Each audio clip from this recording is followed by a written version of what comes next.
Admiral Sarah Chen stood at the observation deck of the human embassy station, watching the stars dance beyond the reinforced glass. 3 years had passed since humanity first made contact with the Galactic Council. 3 years of careful diplomacy, cultural exchange, and what she believed was genuine friendship between species. The embassy station orbited Nexus Prime, the Council's capital world. 12 different alien species had built this magnificent planet together over thousands of years. The cities below sparkled with technologies that seemed like magic to human eyes, buildings that floated in midair, transportation tubes that bent space itself, and energy sources that could power entire continents without creating any waste. Sarah had been Earth's first ambassador to the Council. She had learned their languages, studied their customs, and worked tirelessly to prove that humans deserved a place among the galactic community. The other species had seemed welcoming enough. The tall, graceful Etherians with their silver skin and large eyes, the massive Kronak with their rocky hides and gentle nature, the brilliant Vorthak whose minds could process information faster than any human computer. Today was supposed to be special. The Council had called for a grand assembly to formally welcome humanity as the 13th member species. Sarah had prepared for months, working with Earth's best diplomats to craft the perfect acceptance speech. She carried with her a small piece of Earth soil, planning to plant it in the Council's Garden of Unity where each member species had placed something precious from their homeworld. The assembly hall was enormous. Thousands of beings from across the galaxy had gathered to witness this historic moment. Sarah walked down the central aisle toward the speaking platform, her heart racing with excitement and pride. Behind her walked the other human delegates, including General Marcus Torres, Earth's military liaison, and Dr. Elena Vasquez, the xenobiologist who had helped establish first contact protocols. The council speaker, an ancient Etherian named Zephyr, rose to address the assembly. Sarah expected words of welcome, perhaps a celebration of the diversity that humanity would bring to their alliance. Instead, Zephyr's first words made her blood run cold. "Fellow beings of the galactic community," Zephyr began, his voice carrying clearly through the hall's translation systems. "We gather today not to celebrate, but to address a problem that has been growing for some time." Sarah felt her stomach drop. Around her, murmurs began to spread through the alien crowd. She caught General Torres's eye and saw the same confusion and concern reflected there. "The species known as humans," Zephyr continued, "were brought into our community under false pretenses. We told them they would be equal partners, but this was never the intention. For 3 years we have studied them carefully. We have observed their behavior, analyzed their capabilities, and reached an important conclusion." The chamber fell silent. Sarah could hear her own heartbeat pounding in her ears. This was not the ceremony she had prepared for. "Humans show promise as a labor species," Zephyr declared. "They are hardy, reproduce quickly, and can adapt to various environments. However, they lack the wisdom and restraint necessary for true galactic citizenship. They are violent by nature, driven by emotions rather than logic, and prone to destructive competition among themselves." Sarah stood up, her voice shaking with anger and disbelief. "What are you saying? We came here in peace. We have followed every protocol, respected every law, and contributed our knowledge freely to the Council's databases." Zephyr looked down at her with something that might have been pity. "Yes, young human. You have been useful. Your species has provided valuable insights into rapid adaptation and resource efficiency. This information will help us manage you more effectively in your new role." "New role?" General Torres had also risen, his hand instinctively moving toward where his sidearm would normally rest. The human delegation had been required to come unarmed as a sign of trust. "The Council has voted," announced Korath, the Kronak representative, his boulder-like voice rumbling through the chamber. "Humanity will be granted worker status within the galactic community. You will maintain your colonies under Council supervision. Your reproduction will be regulated to prevent overpopulation. Your technology development will be limited to prevent any threat to galactic stability." Dr. Vasquez stepped forward, her scientific mind struggling to process what was happening. "You cannot be serious. We are a sapient species with our own rights, our own sovereignty. You have no authority to make these decisions for us." A chittering laugh came from the insectoid Zephyrian delegation. "Authority comes from power, human female. Your species commands 3 star systems and perhaps 50 armed vessels. The Council controls 12,000 systems and 1 million warships. The mathematics are quite simple. Sarah felt her carefully maintained diplomatic composure cracking. So this was all a lie? The friendship? The cultural exchange? The promises of partnership? Not a lie, Zephyr corrected gently. A necessary evaluation period. We had to determine whether humans could be trusted with true equality. Your species' history is filled with war, exploitation, and environmental destruction. Even now, your homeworld suffers from the damage you have inflicted upon it. Such beings cannot be allowed to spread their chaos across the galaxy unchecked. But if you cooperate, added Silith, the Serpentine Nagar representative, you will find life under council guidance to be quite comfortable. Your basic needs will be met. You will be protected from the dangers of independent space travel. Your children will be educated in proper galactic citizenship. In time, perhaps your great-grandchildren will prove worthy of limited autonomy. The human delegation stood in stunned silence for a moment. Around them, thousands of alien beings watched with expressions ranging from bored indifference to active approval. This had clearly been planned from the beginning. General Torres was the first to speak, his voice carrying the iron discipline of a career military officer. And if we refuse? The chamber's atmosphere seemed to shift, becoming colder and more threatening. Several of the larger alien species moved slightly closer to the human delegation. Refusal would be unfortunate, Korath rumbled. Rogue species have appeared before in galactic history. They never last long. The resources required to maintain order sometimes necessitate extreme measures. Sarah looked around the vast chamber, seeing it now with new eyes. This was not a council of equals, but a gathering of predators who had found new prey. The beautiful technologies, the peaceful cities, the promises of friendship, all of it had been bait in an elaborate trap. You want our answer now? She asked, her voice steady despite the rage building inside her. There is no need for delay, Zephyr replied. The decision is simple. Accept your new status and live, or be classified as a rogue species and face the consequences. Sarah Chen had spent her entire career believing in the power of diplomacy, in the possibility of peaceful coexistence between different peoples. She had dedicated her life to building bridges between species. Now standing in this chamber surrounded by beings who saw her people as nothing more than potential slaves, she felt that faith dying. She straightened her shoulders, looked directly at Zephyr, and gave the answer that would change the course of galactic history. Then I guess we're rogues. 3 weeks after the betrayal at Nexus Prime, the first alien warships appeared at the edge of the Sol system. General Marcus Torres stood in the command center of Luna Base, watching the sensor displays with grim fascination. 47 ships had dropped out of faster-than-light travel near Neptune's orbit. Each one was larger than Earth's biggest battleship. Sir, reported Lieutenant Commander Park, her voice tight with controlled fear. Long-range scans confirm Council fleet composition. We're looking at Etherian crystal ships, Chronac dreadnoughts, and at least 3 Vorthak carrier-class vessels. Torres nodded slowly. The evacuation of human civilians from the outer colonies had begun immediately after Admiral Chen's defiant response to the Council. Most had made it back to the inner system, but thousands remained scattered across human space, now cut off and vulnerable. Any response to our communication attempts? Torres asked. Negative, sir. They're maintaining complete radio silence. The general turned to study the tactical display. Earth's entire military consisted of 12 heavy cruisers, 36 destroyers, and perhaps 200 smaller vessels. Against a council fleet, those numbers meant almost nothing. Earth's weapons were kinetic projectiles and primitive energy beams compared to the exotic technologies the aliens possessed. Admiral Chen's voice crackled over the communication system from her flagship, the EFS Defiance, currently positioned near Mars. Marcus, are you seeing the same thing I am? 47 ships and counting, Torres replied. They're taking their time, probably want us to think about surrender for a while.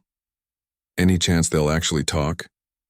Torres watched as 3 more ships materialized near Jupiter. I don't think they're here to negotiate, Sarah. This looks like an extermination fleet. On Earth below, emergency sessions were taking place in every major government. President Williams had declared a global state of emergency and activated every military reserve unit on the planet. Factories that had been producing consumer goods were being rapidly converted to manufacture weapons and ammunition. It would not be enough, everyone knew that, but humans had never been a species that went quietly into the night. Dr. Elena Vasquez stood in her laboratory at the Geneva Research Complex, studying fragments of alien technology that had been acquired during the diplomatic exchanges. Her team had been working around the clock since the betrayal, trying to understand how Council weapons and defenses functioned. The results were not encouraging. "The power sources alone are beyond our current understanding," she reported to the assembled scientists via holographic conference. "They appear to manipulate fundamental forces in ways our physics cannot explain. Their shields could probably withstand a direct nuclear strike without significant damage." "What about weaknesses?" asked Dr. Yamamoto from the Tokyo facility. "Every technology has limitations." Elena pulled up a three-dimensional model of an Etherian crystal ship. "Their designs are incredibly sophisticated, but they seem to prioritize efficiency and predictability. Everything follows mathematical perfection. There might be opportunities there, but we would need to think in ways they don't expect." In space, the alien fleet had begun moving inward from Neptune. They traveled in perfect formation, maintaining precise distances and following calculated flight paths. It was beautiful in its mathematical precision and absolutely terrifying in its implications. Torres received a priority communication from Captain Lisa Rodriguez, aboard the destroyer Courage. Her ship was part of the picket line established near Saturn, the first human vessels that would face the alien advance. "General, we're picking up some kind of broadcast from the alien fleet. It's not directed at us, but our communications specialists think they've broken the encryption." "What are they saying?" "It appears to be tactical coordination, sir. They're discussing formations and target priorities. The translation is rough, but it sounds like they're planning to disable our ships rather than destroy them outright." Torres frowned. "They want prisoners?" "That's what it looks like. They keep referring to specimen collection and behavioral analysis under stress." The general felt a cold anger building in his chest. Even now, facing a human fleet in battle, the aliens saw them as nothing more than laboratory animals to be studied. He opened a channel to all human military units in the system.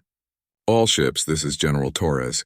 New intelligence suggests the enemy wants to capture rather than kill us. That gives us some advantages.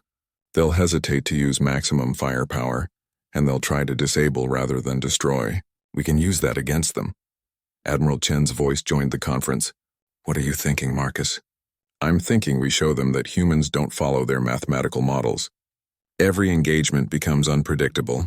We use tactics they can't calculate in advance." The first engagement began near Saturn, when Captain Rodriguez's destroyer group encountered the alien advance scouts.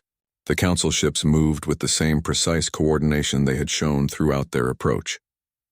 Energy beams lanced out from the crystal ships, targeting the human vessel's engine systems and weapons. But the human captains did not respond as expected.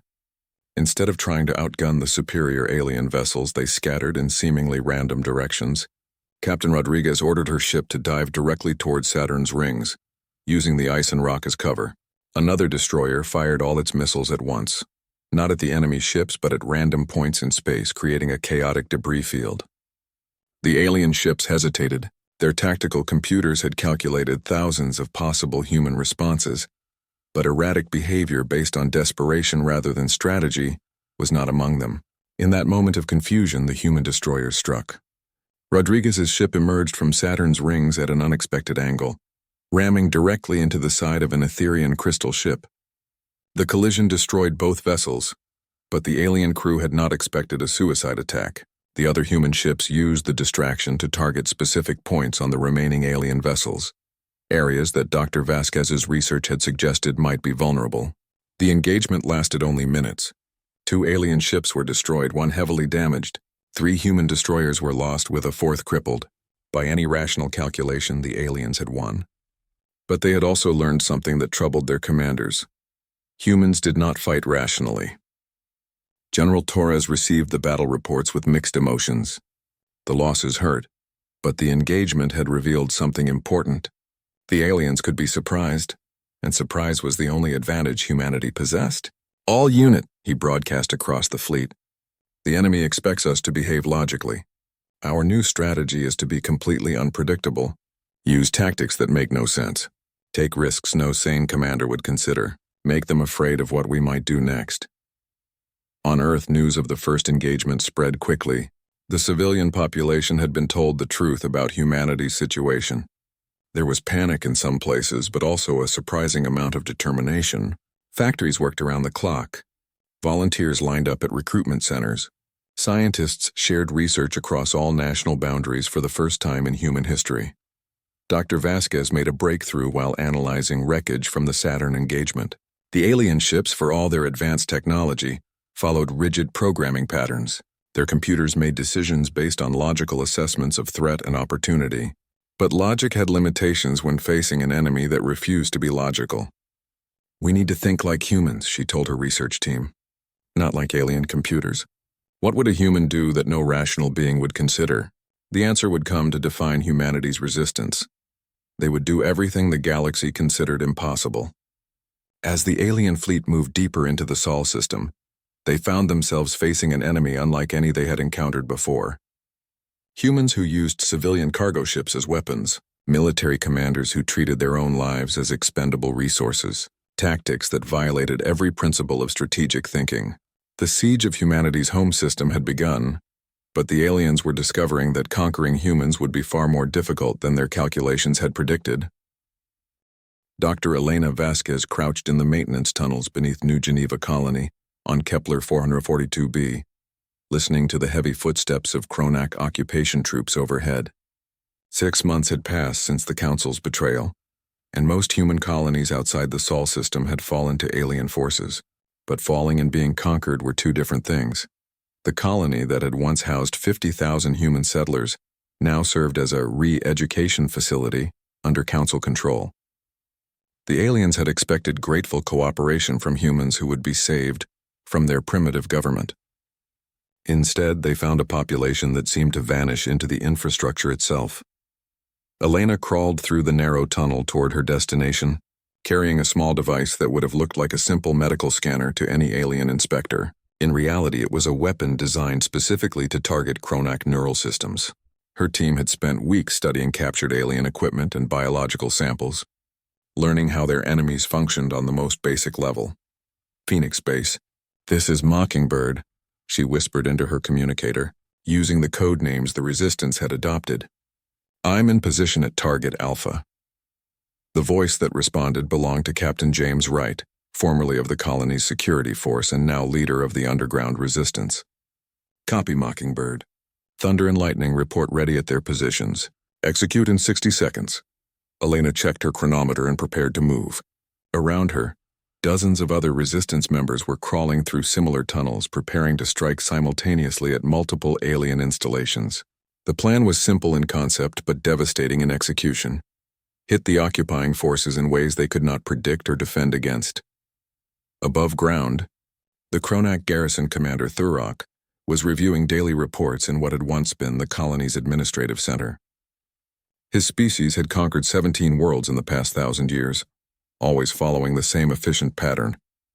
Identify leaders and neutralize them, control food and power distribution, establish clear rules and punish violations. Within months, most populations accepted their new circumstances. Humans were different. They had no clear leadership structure to capture. When one leader was arrested, 3 more appeared. They didn't seem to need formal organization to coordinate resistance activities. Worse, they appeared to take personal offense at the concept of occupation itself. Thurok's contemplation was interrupted by his communications officer. "Commander, we're detecting some kind of energy surge in the lower levels. Possibly a power malfunction. Send a technical team to investigate," Thurok ordered, "and increase security patrols in that sector." At that moment, Elena activated her device. The scanner emitted a focused electromagnetic pulse designed to disrupt the neural pathways that allowed Kronak to process visual information. Every alien in a 50-meter radius suddenly found themselves functionally blind. Throughout the colony, similar attacks began simultaneously. Captain Wright's team had infiltrated the main power station and began systematically overloading the alien control systems. Another group led by Dr. Sarah Kim had accessed the colony's atmospheric processors and started introducing trace chemicals that were harmless to humans but caused severe disorientation in most alien species. The genius of the human resistance lay not in superior firepower but in intimate knowledge of their own infrastructure combined with detailed study of alien biology and psychology. They had lived in these tunnels and maintenance areas for generations, The aliens, despite their advanced technology, were still visitors trying to understand systems designed by human logic. Thurok stumbled through his command center, his vision clouded and his thoughts scattered by the atmospheric changes. His troops were reporting similar problems across the entire colony. What should have been a simple technical malfunction was clearly a coordinated attack. All units, fall back to secured positions, he commanded, fighting through the disorientation. Implement Protocol 7. Protocol 7 was the Council's standard response to serious resistance. Complete lockdown of all civilian areas and systematic searches for hidden weapons or communication equipment. It had proven effective on other occupied worlds. But those worlds had not been inhabited by humans. As Kronak troops moved through the residential sections, they found empty buildings. Entire families had seemingly vanished. The aliens had sensors that could detect most forms of life, but the readings they were getting made no sense. The scanners showed humans everywhere and nowhere, concentrated in some areas while completely absent from others. Elena smiled grimly as she watched alien troops march past her hiding spot, just 3 meters away. The Resistance had learned to fool the alien sensors by using techniques as simple as lining certain areas with metallic fabrics that scattered sensor beams, or as complex as biochemical treatments that altered human thermal signatures. More importantly, they had learned to think like humans rather than like the logical aliens. The Council species approached problems systematically, following established procedures. Humans improvised, adapted, and refused to follow any pattern the aliens could predict. Captain Wright led his team through a series of maintenance shafts toward the alien communication array.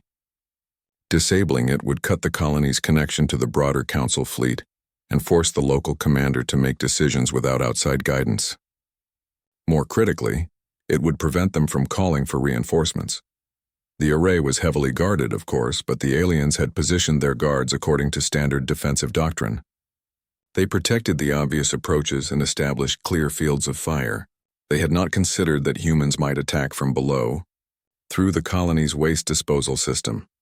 Wright and his team emerged directly underneath the communication tower, covered in substances that the aliens found so revolting they could not approach without protective equipment. The guards detected the intrusion immediately, but hesitated just long enough for the humans to plant explosive charges at the base of the tower. Throughout the colony, similar scenes played out. Humans emerged from impossible hiding places, struck at carefully chosen targets, and vanished again before effective responses could be organized. Each attack was small in scale but precisely calculated to cause maximum disruption. Dr. Kim's atmospheric manipulation began affecting alien cognitive functions.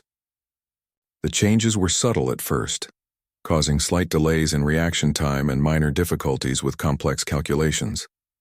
But as the alien commanders struggled to coordinate their response, these small impairments began to cascade into larger problems. Elena had completed her mission and was making her way back through the tunnel system when she encountered something unexpected. A young Etherian separated from its unit and clearly lost. The alien was no older than a human teenager, its silver skin pale with fear. For a moment, Elena hesitated. This was the enemy, one of the species that had betrayed humanity and was now trying to enslave her people. She could kill it easily or leave it to wander lost until it died of exposure. Either choice would be justified by the circumstances. Instead, she made a decision that would have profound consequences for both species.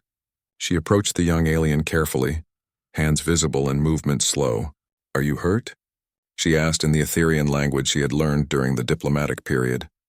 The alien's eyes widened with surprise and fear. You are human. You should kill me." Elena considered that option. "Maybe, but I'm a doctor first." "Are you injured?" The conversation that followed lasted only minutes, but it revealed something crucial. The young Etherian, whose name was Lyra, had not volunteered for occupation duty. Like many of her generation, she had been told that humans were dangerous primitives who needed to be controlled for their own safety. She had expected to find savage beings living in squalor.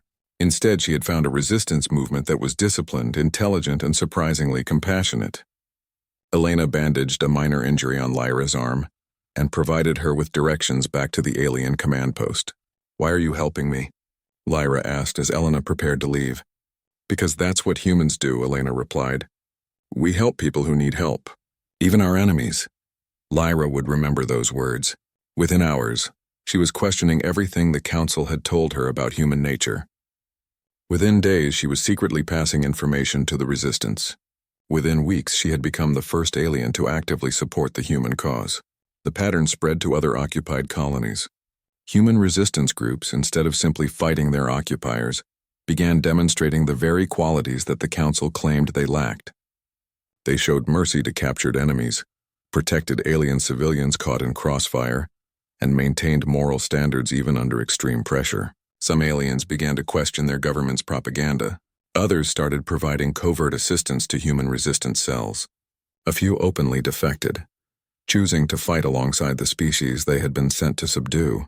Back on Kepler 442b, Commander Thurrock faced a situation no Council officer had ever encountered. His occupation force was being systematically dismantled, not by superior firepower, but by superior understanding of both technology and psychology.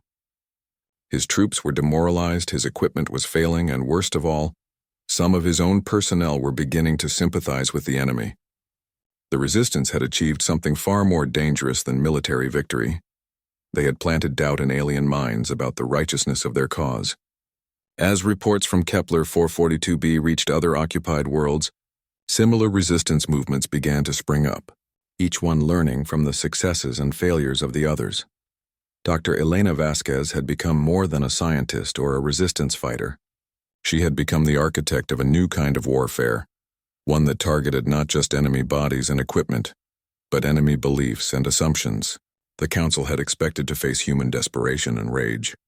Instead, they found themselves confronting human ingenuity, determination, and an unshakable belief in their own worth as free beings. The underground war for human freedom had begun in earnest, and it was spreading faster than the Council could contain it. Dr. James Wright stood in the hidden laboratory beneath the ruins of Denver, watching as his team attached the final components to humanity's first hybrid starship.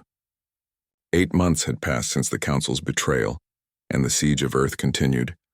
But the scientists working in secret facilities across the planet had achieved breakthroughs that even they had thought impossible. The ship before him looked nothing like traditional human or alien designs. Where Council vessels followed mathematical precision and elegant curves, this craft appeared almost organic. Its hull consisted of crystalline structures reverse-engineered from captured Etherian technology, but grown using human biomanufacturing techniques that the aliens had never considered. Final systems check complete. Dr. Wright, reported Engineer Martinez, her face showing exhaustion but also excitement. The hybrid drive is stable, weapon systems are charged, and the new defensive grid is online. Wright nodded, studying the readouts on his tablet. The ship represented everything humanity had learned about alien technology, combined with uniquely human approaches to problem-solving. Where the aliens had perfected their technologies over millennia of careful refinement, humans had taken those same technologies and modified them in ways their creators had never imagined. The crystalline hull, for example, had been designed by the Etherians to channel energy in perfectly predictable patterns. Human engineers had introduced deliberate imperfections that made the energy flow chaotic and unpredictable, creating defensive properties that were far more effective against Council weapons. "What are you calling her?" Wright asked, looking at the sleek predator that filled the underground hangar. "The Fury," Martinez replied. Seemed appropriate. Above them, the battle for Earth continued. Admiral Chen's fleet had been reduced to fewer than 30 operational vessels, but they continued to harass the Council siege fleet with hit-and-run tactics that had frustrated alien commanders for months. Every time the Council forces thought they had developed countermeasures for human unpredictability, the humans would find new ways to be impossible. General Torres had relocated his command center to the underground complex beneath the Swiss Alps, coordinating resistance activities across the solar system. His latest reports were encouraging in ways that surprised even him. "The aliens are making mistakes," he told the assembled resistance leaders via secure communication. "Their commanders are requesting additional reinforcements almost weekly. They're also asking for new types of equipment that we've never seen before." Dr. Vasquez, speaking from her hidden laboratory on Luna, provided context. "They're trying to adapt their technology to counter our tactics, but they're thinking about the problem in the wrong way. They're trying to make their systems more logical and predictable, when the real issue is that we're being deliberately illogical. The truth was that humanity's desperate situation had forced them to think in ways that the galaxy's other species had forgotten how to do. Faced with superior technology and overwhelming numbers, humans had rediscovered the power of innovation born from necessity. Captain Rodriguez, now commanding a small fleet of modified civilian vessels, had pioneered the use of insanity tactics that left alien tactical computers unable to calculate appropriate responses. Her ships would charge directly at superior enemy forces, then scatter in random directions at the last moment. They would use cargo containers as improvised missiles, or ram damaged alien ships while broadcasting human music at maximum volume. The psychological effect is significant, Rodriguez reported during a strategy session.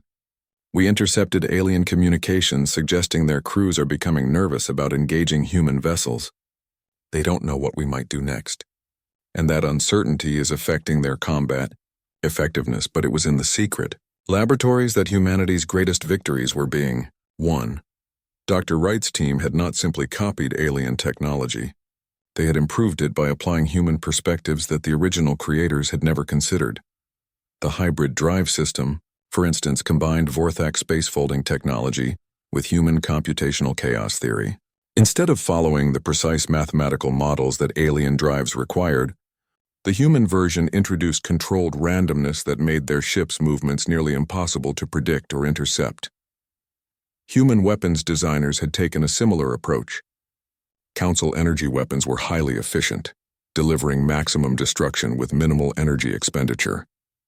Human-modified versions sacrificed efficiency for adaptability, creating weapons that could rapidly switch between different energy types and firing patterns within the same battle. "We're ready for the first test flight," Martinez announced after completing her final inspection of the Fury. All systems show green across the board. Wright felt a mixture of excitement and terror. If the hybrid technologies worked as designed, this single ship could potentially engage multiple Council vessels and survive. If they failed, humanity would lose months of research and its best chance of developing a technological advantage. "Who's piloting?" he asked. "I am," came a voice from behind them.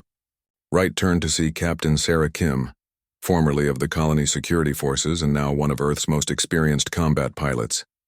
She had volunteered for the mission despite knowing that she would be testing completely untried technology against an enemy that had been perfecting their weapons for thousands of years. "The psychological profile suggests that human intuition might be necessary to fully utilize the hybrid systems," she explained. "The ship's responses will be partially random, which means a human pilot might be able to work with that chaos in ways that alien pilots couldn't."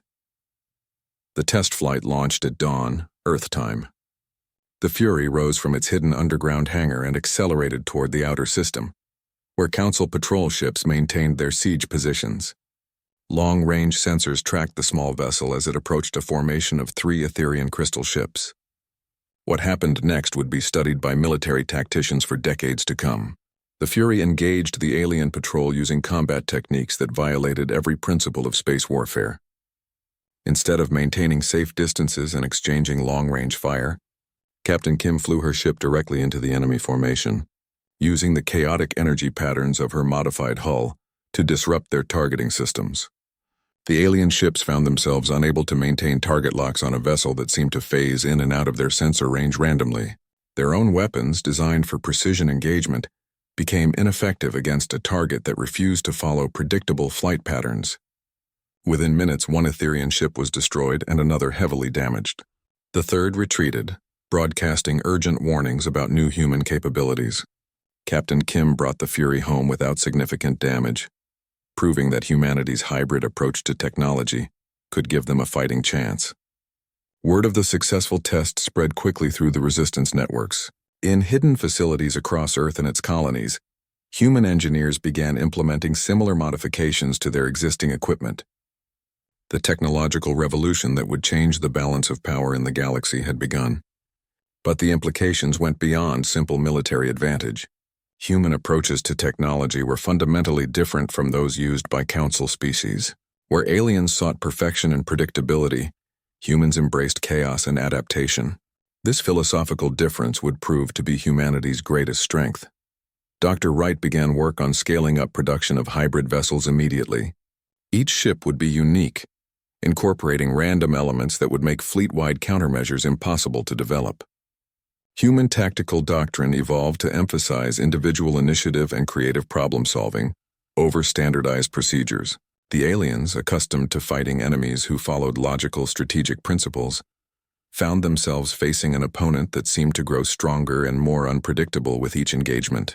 Council commanders began requesting reinforcements not because they were losing ships, but because they could no longer predict what humans might do next. General Torres summarized the situation in his daily briefing. "We're not just fighting for our survival anymore. We're fighting to prove that there's more than one way to reach the stars. The Council believes that intelligence requires predictability and logic. We're showing them that chaos and creativity can be just as powerful." As production of hybrid ships began in earnest, humanity prepared for the next phase of their resistance. They had proven they could surprise their enemies and adapt alien technology to their own purposes. Now they needed to prove they could win a war against overwhelming odds. The galaxy was about to learn that human ingenuity, when combined with desperate determination, could overcome even the most advanced technology. The age of predictable galactic warfare was coming to an end, and humanity was writing the opening chapter of what would come next. Admiral Sarah Chen stood on the bridge of the Indomitable, humanity's first true hybrid dreadnought, watching as the largest space battle in galactic history unfolded around her. 1 year had passed since the Council's betrayal, and the human fleet that had once numbered in the dozens now consisted of over 300 vessels, each one a unique fusion of alien technology and human innovation. The Council had finally committed their full military might to ending the human rebellion. Nearly 2,000 ships from 12 different species had gathered at the edge of the Sol system, representing the largest armada ever assembled in galactic history. Their mission was simple: destroy human resistance once and for all. But the aliens had made a critical error in their calculations. They had assumed that more firepower would inevitably overcome human ingenuity. They had not considered that human ingenuity would scale up along with human desperation. "Enemy fleet composition confirmed," reported Commander Park from the tactical station. "We're looking at the full might of the Council Navy. Every species is represented, including their newest dreadnought designs." Chen nodded, studying the massive alien formation on her display. It was an impressive sight. Ships that stretched for kilometers, weapons that could shatter moons, shields that had never been penetrated by conventional weapons. By every rational measurement, the human fleet should be annihilated within minutes of engagement. "Status of our unconventional assets?" Chen asked. "All chaos generators are online," Park reported with a grim smile. "The paradox and impossibility are standing by with their reality distortion fields, and the volunteer crews are ready for Operation Madness." Chen felt a familiar mix of pride and sorrow when she thought about Operation Madness. It was perhaps the most human tactical concept ever developed. A plan so insane that it could only work because no sane species would ever attempt it. Throughout the human fleet, similar scenes were playing out. Captain Kim commanded a squadron of ships that had been designed to operate completely outside normal physics. Dr. Wright had developed vessels that used controlled explosions as their primary propulsion system, making their movements impossible to predict even by their own crews. Most remarkably, nearly 30% of the human fleet consisted of converted civilian vessels, crewed by volunteers who had received minimal military training. These ships carried families, scientists, artists, and philosophers who had refused evacuation and insisted on fighting for their species' freedom. The alien fleet advanced in perfect formation, their commanders confident that superior numbers and technology would quickly resolve the conflict. Council tactical computers had analyzed every known human engagement and developed comprehensive countermeasures for human unpredictability. They had not counted on humans developing new forms of unpredictability, specifically for this battle. "All ships," Chen broadcast to the human fleet, "remember that we're not just fighting for survival. We're fighting to prove that freedom is worth any sacrifice. Show them what humans can do when their backs are against the wall." The engagement began when the alien fleet came within range of human weapons. The Council ships opened fire with precisely coordinated volleys, their energy beams and exotic projectiles filling space with deadly light. It was a display of firepower that should have vaporized the human fleet in the opening seconds. Instead, the human ship simply vanished, not through any single technology, but through dozens of different approaches to avoiding destruction. Some vessels used chaos drives to randomly teleport throughout the battle space. Others activated cloaking fields that worked by confusing alien sensors, rather than actually becoming invisible. A few ships used controlled black hole generators to bend space around themselves. The alien tactical computers, faced with targets that appeared and disappeared without following any logical pattern, began to overload. Council commanders had never encountered an enemy that used randomness as a primary tactical doctrine.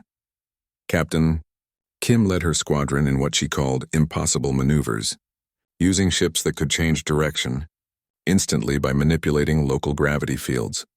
Her vessels attacked from angles that should not have existed, appearing behind enemy ships that had been facing them moments before. The converted civilian vessels proved even more confusing to alien forces. A luxury liner filled with human families began launching escape pods that were actually guided missiles, controlled by children playing video games. An art transport created beautiful but deadly sculptures from wreckage and enemy debris, using aesthetic principles to guide weapons that no military computer could track. But the true genius of human tactics became apparent when the aliens tried to adapt to these chaotic strategies. Council ships began spreading out to avoid concentrated damage, only to find themselves isolated and vulnerable to human pack-hunting techniques. Dr. Wright's experimental vessels, including ships that existed in multiple dimensions simultaneously, began targeting alien vessels using weapons that attacked from impossible angles. The aliens found themselves taking damage from sources they could not detect or counter. "Admiral," reported Commander Park, "the alien formation is beginning to break down. Their commanders are issuing contradictory orders, and several ships have collided with their own forces." Chen watched as the carefully organized alien fleet began to dissolve into chaos.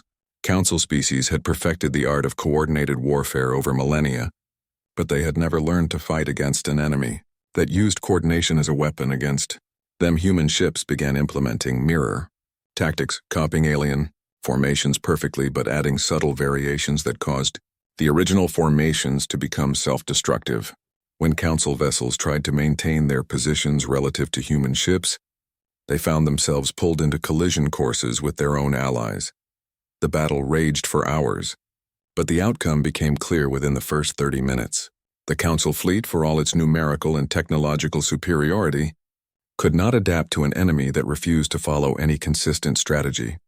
Individual human ships were destroyed, their crews dying as heroes, but for every human vessel lost, multiple alien ships were eliminated through confusion, friendly fire, or sheer technological overwhelm as their systems failed to process impossible tactical situations.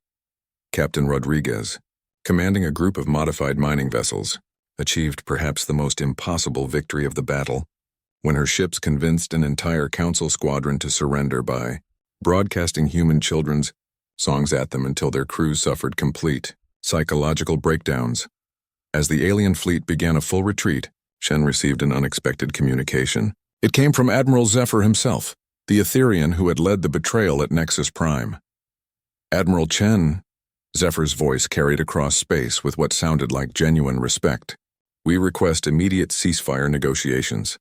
Chen looked around her bridge at officers who had been fighting desperately for their species' survival just moments before. The silence stretched for nearly a minute before she responded. "We're listening. The Council wishes to discuss revised terms for human integration into galactic society." Chen's laugh was not entirely pleasant. "You mean the terms we offered a year ago before you decided to try enslaving us? The Council may have misunderstood human capabilities and nature. We are prepared to recognize human sovereignty and offer full membership in galactic governance." "Not good enough," Chen replied. "We want reparations for the colonies you destroyed. We want trials for the commanders who ordered attacks on civilian populations. And we want guarantees that no species will ever again face what you put us through." The negotiations took weeks, but the outcome was never in doubt. Humanity had proven that military superiority meant nothing when facing an enemy that refused to be conquered. More importantly, they had demonstrated capabilities that forced the entire galaxy to reconsider its assumptions about intelligence, technology, and warfare. The final treaty recognized humanity not just as an equal member of galactic society, but as the protectors of freedom for all species. Human fleets would patrol the galaxy, ensuring that no world would face the kind of betrayal that Earth had endured. Admiral Chen stood once again on an observation deck, but this time she was aboard a space station orbiting Earth, watching human and alien ships working together to build a new kind of galactic civilization. The Council's betrayal had been meant to break humanity's spirit. Instead, it had forged them into something the galaxy had never seen before. A species that could not be broken, could not be predicted, and would never allow others to suffer as they had suffered. Dr. Vasquez, now serving as Earth's Minister of Xenological Affairs, joined Chen at the observation window. "Do you think they've learned their lesson?" she asked. Chen watched an Etherian vessel docking peacefully with a human freighter, both crews working together on some civilian project. "They've learned that there's more than one way to be intelligent," she replied. "And they've learned that freedom isn't something you can calculate or control." The galaxy would never be the same. Humanity had not just survived the Council's betrayal. They had used it as fuel to become something greater than anyone had imagined possible. The age of predictable galactic civilization was over, and the age of human-influenced chaos and creativity had begun. And in the stars themselves, new species looking up from their homeworlds would see human ships passing overhead, knowing that somewhere in the galaxy, there were beings who would fight impossible odds to ensure that freedom remained more than just an idea. The galaxy had tried to break humanity's will. Instead, humanity had proven that some things were truly unbreakable.